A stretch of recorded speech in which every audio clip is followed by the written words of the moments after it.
वाशिम जिल्ह्यातील अकोला नाका परिसरातील एका प्रमुख पेट्रोल पंपावर डिझेल आणि पेट्रोलच्या तीव्र तुटवड्यामुळे प्रचंड गोंधळ उडाला। तासनतास रांगेत उभे राहूनही इंधन मिळत नसल्याने संतप्त नागरिकांमध्ये तुफान हाणामारी झाल्याची घटना घडली आहे। गेल्या काही दिवसांपासून जिल्ह्यात इंधनाचा पुरवठा विस्कळीत झाल्याची चर्चा आहे। अकोला नाका पंपावर पेट्रोल डिझेल संपत आल्याचे समजताच वाहनधारकांची एकच गर्दी झाली। रांगेत पुढे जाण्याच्या घाईवरून वाहनधारक नागरिकांमध्ये बाचाबाची झाली आणि पाहता पाहता त्याचे रूपांतर मारामारीत झाले। मागणीच्या तुलनेत पुरवठा कमी असल्याने पंप चालकांना मर्यादित साठा विकावा लागत आहे।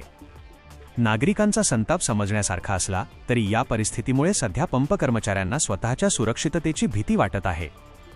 जिल्ह्यातील अनेक पंपांवर आधीच नो स्टॉकचे फलक लागल्याने अकोला नाक्यावरील पंपावर अचानक ताण वाढला आणि ही परिस्थिती निर्माण झाली। या घटनेनंतर पेट्रोल पंपांवर कायदा व सुव्यवस्था राखण्यासाठी पोलीस बंदोबस्त ठेवण्याची गरज निर्माण झाली आहे।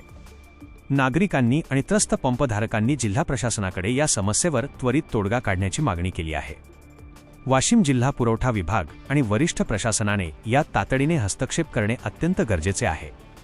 इंधनाचा पुरवठा सुरळीत न झाल्यास आगामी दिवसांत असे वाद आणखी वाढण्याची शक्यता नाकारता येत नाही। शांतता राखण्यासाठी आणि नागरिकांची गैरसोय टाळण्यासाठी शासनाने युद्धपातळीवर पावले उचलावीत अशी मागणी आता वाशिमच्या जनतेकडून केली जात आहे। जावेद भवानीवाले, वाशिम जिल्हा प्रतिनिधी। अशा नवनवीन बातम्यांसाठी चॅनलला सबस्क्राइब करा आणि पाहत रहा MH न्यूज मराठी।